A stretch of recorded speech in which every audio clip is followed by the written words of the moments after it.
acolher aquele 1/3 que o Paulo Guedes falou, né? Nós temos 1/3 com o Bolsonaro, 1/3 que vai passar para o lado do Bolsonaro e o resto é oposição. Então vamos começar a trabalhar, vamos começar a falar de coisa boa, que agora é só esperar o outro 1/3 cair para o nosso lado e vamos embora que o Coroninha vai voltar para a cidade dele, vai voltar para o laboratório dele e a gente só tem a subir e se desenvolver. Esse país é lindo, maravilhoso e muita coisa boa nos espera aí pela frente. Vamos lá, vamos falar de coisa boa. O Bolsonaro, conversando com o Ibanez, já também fechou aí as estratégias, né? Eu vou ler aqui um pequeno texto para vocês e aí eu comento. O governador Ibanez se reuniu hoje, né, dia 5, com o Jair Bolsonaro mais uma vez.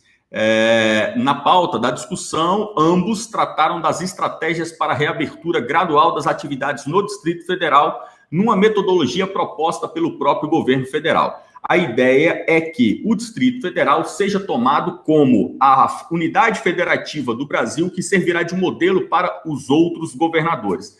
A partir de então, as escolas, o comércio, a indústria, as atividades comerciais, econômicas do Brasil serão retomadas e os demais governadores poderão utilizar as estratégias do governo federal e do Ministério da Saúde para levar aos seus estados um modelo de reabertura segura que preserve vidas, mas que também preserve as atividades econômicas. Isso é muito bom e isso mostra que o Jair Bolsonaro está com uma articulação muito boa, sensacional.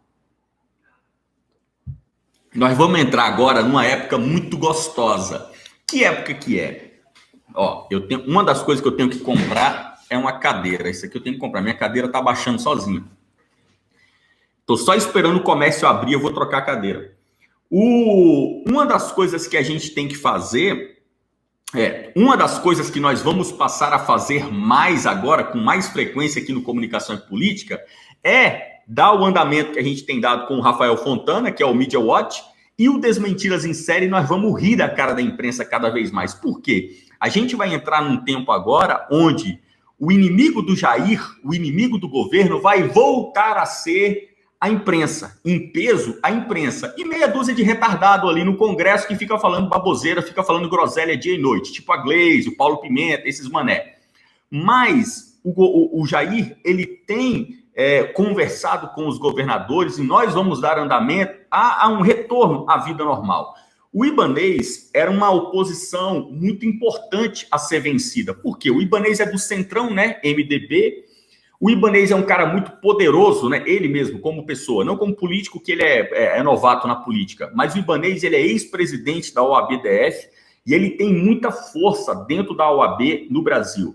Quando o Bolsonaro consegue conversar com o Ibanez, ele consegue transpor uma barreira muito grande que estava ali ao governo do distrito, ao governo federal, aqui no Distrito Federal, uma barreira muito grande que se opunha e se projetava no governo federal. Quando o Jair consegue conversar com o Ibanez, isso dá uma demonstração do que o Jair tem feito com todos os políticos que têm se colocado contra o Jair, mas que não estão necessariamente se opondo individualmente, mas sim comprando um planejamento do Centrão que fazia uma leitura errada. E agora essa leitura que ficou muito clara. Que leitura é essa? Lembrando aqui do princípio do Thomas Hobbes, que a gente já começou, né? A leitura... a projeção do futuro é uma leitura que cada pessoa faz com base no conhecimento que ele tem. Nós tínhamos o Centrão fazendo uma leitura de futuro onde o futuro seria Jair Bolsonaro fora da presidência da República. E o golpe final, a bala de prata, né, como diz o Noblar, seria o tiro do Sérgio Moro. E após o episódio Sérgio Moro, o que acontece com Jair Bolsonaro? Jair Bolsonaro cai. Cai como? Cai para cima. Jair Bolsonaro leva o que seria a bala de prata do Sérgio Moro e o que acontece com ele? Ele fica ainda maior. Gente, o Bolsonaro, ninguém pode negar. Isso aqui não é questão de você ser eleitor, de você ser minion, não ser. O Jair Bolsonaro, ele é incaível. O cara é incaível. Não tem como. Como pode o ministro da Justiça, O cara que era um herói nacional, como pode esse cara prometer derrubar, implodir a República? Como pode o Sérgio Moro fazer aquela coletiva de imprensa que ele fez? Porque a coletiva do Sérgio Moro, ela foi uma coletiva bombástica. O clima da coletiva do Sérgio Moro foi um clima tão pesado que o eleitor do Bolsonaro se abateu. Eu lembro como se fosse hoje, vocês lembram também, eu não vou esquecer. Quando eu acordei pela manhã e a notícia da coletiva de imprensa, eu peguei meu carro, contei a história para vocês já, peguei o meu carro, fui correndo para o Terça Livre, chego no Terça Livre, todos nós nos encontramos e vocês passaram o dia com a gente. Nós passamos praticamente 14 horas no ar.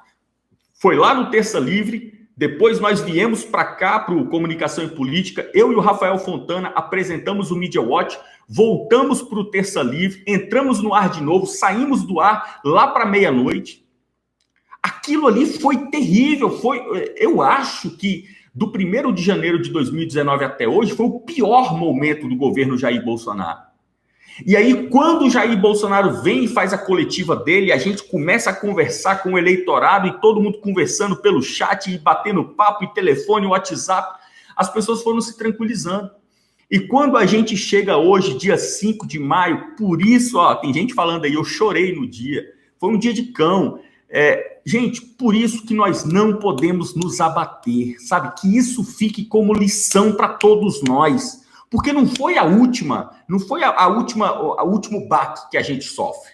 Não foi o último baque. Nós vamos ter lições desse episódio. A gente aprendeu muito com esse episódio. É porque o Brasil é um eita após o outro, né? Mas a gente vai ter um tempo para internalizar o que aconteceu e aprender com isso. E eu quero participar disso junto com vocês. Um dos aprendizados foi aquilo que a gente falou na Super Live.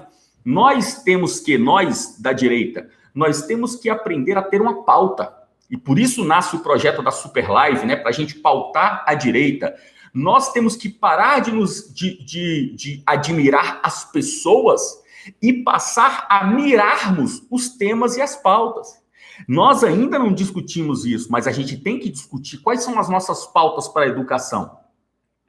Se o Abraham Weintraub sai do governo amanhã, você vai ficar abatido, né? Porque a tua pauta é o Abraham Weintraub? Ou a tua pauta é o sistema de alfabetização? Ou a tua pauta é homeschooling? Ou a tua pauta é os livros didáticos do MEC? Então, quais são as nossas pautas? Nós temos que ter pautas. Quais são as nossas pautas para a saúde? Quais são as nossas pautas para o Ministério de Infraestrutura? E se o Tarcísio sair?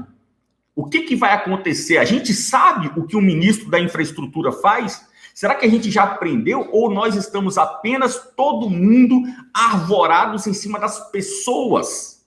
E isso é uma lição que o cristianismo nos traz, né? Maldito o homem que confia no homem. Para você ver como nós temos que aprender. Muita coisa que é básica, que é óbvia, a gente não pratica. Nós temos que praticar. Nós não podemos confiar em homens. Nós temos que ter ali a nossa projeção para com aquilo que a gente quer do governo, baseado não nas pessoas, mas nas pautas. Vamos começar a discutir nossas pautas? Então nós vamos discutir. Já começamos aí o projeto da Super Live, que o objetivo do projeto é isso. E a gente vai fazer isso aqui no canal. Eu me proponho a fazer isso com vocês, sim. Nós vamos fazer todos juntos isso. E aí vem o Jair Bolsonaro, conversa com o Ibanez e nós começamos aqui um novo tempo aí, um novo caminho, como eu falo para você, como eu estou falando aqui desde o início com a notícia dos militares. Esse caminho, pessoal, é um caminho que está rumando para onde? Vamos lá. Nós temos ainda inimigos que não são nem assim inimigos do Bolsonaro, inimigos do eleitor do Bolsonaro. Porque agora está muito claro esse pensamento que os militares, inclusive, sintetizaram ali nas reuniões desse fim de semana. Nós temos inimigos da República. E esses inimigos da República, eles estão com uma postura que tem prejudicado os pilares nos quais a República se sustenta. Vamos lá, a gente quer mudar a Constituição, mas para mudar a Constituição, a gente tem que mudar pela Constituição. A gente quer reformar a República. A República tem muitos problemas, como a gente tem levantado aqui no canal há meses. O sistema político brasileiro, ele implodiu. essa tal dessa democracia brasileira, ela é um fracasso. Nós temos que discutir ela, mas como que nós vamos discutir ela? Suspendendo a democracia? Não. Através da democracia, a gente vai discutir ela. É algo difícil, é algo complexo e demorar de fazer, mas a gente já está nesse processo. As mudanças que nós vamos fazer têm inimigos, é lógico, tem oponentes. Oponentes de quem? Do Jair, não da República. O sistema de república, ele tem alguns inimigos. E, por incrível que pareça, os inimigos da república são justamente aqueles que louvam dia e noite a democracia, a Constituição e a república. Gente que passa dia e noite louvando o livrinho da lei, vocês lembram lá? O Temer falava, né? O livrinho. Esses são os maiores inimigos da Constituição. As pessoas que ficam louvando as instituições são os maiores inimigos da república. Nós vimos aí esses dias o Rodrigo Maia falando, né, lá no Estadão, que democracia é um sistema onde um dos três poderes limita o outro, né? Democracia é quando o legislativo limita o executivo, o judiciário limita o legislativo. Isso é uma palhaçada, um idiota, um cara desse nunca leu nada, né? Nunca leu nada, nunca leu Thomas Hobbes, nunca leu Platão, nunca leu Maquiavel, nunca leu porcaria nenhuma, né? Democracia é o sistema onde o povo limita o poder do Estado. Nós que somos os indivíduos, nós que somos os cidadãos brasileiros, nós limitamos o poder da máquina que atua sobre nossas vidas. Isso é a democracia, o sistema de governo onde a vontade da população ela é soberana. E nós entrando nesse novo tempo, nessa nova caminhada, assim, que a gente tira um peso das costas e se lança a um novo tempo de batalha, vai continuar batalhando sempre. A vida é isso aí, a vida é luta, né? A vida é luta, é batalha, é guerra. A gente vai continuar batalhando, mas agora nós temos uma batalha mais clara. Agora é nós batalharmos por essas mudanças estruturais. A primeira mudança que eu vejo que a gente vai se lançar é na mudança econômica, que é essa mudança que já começa aí com a conversa do governo federal com o ibanês.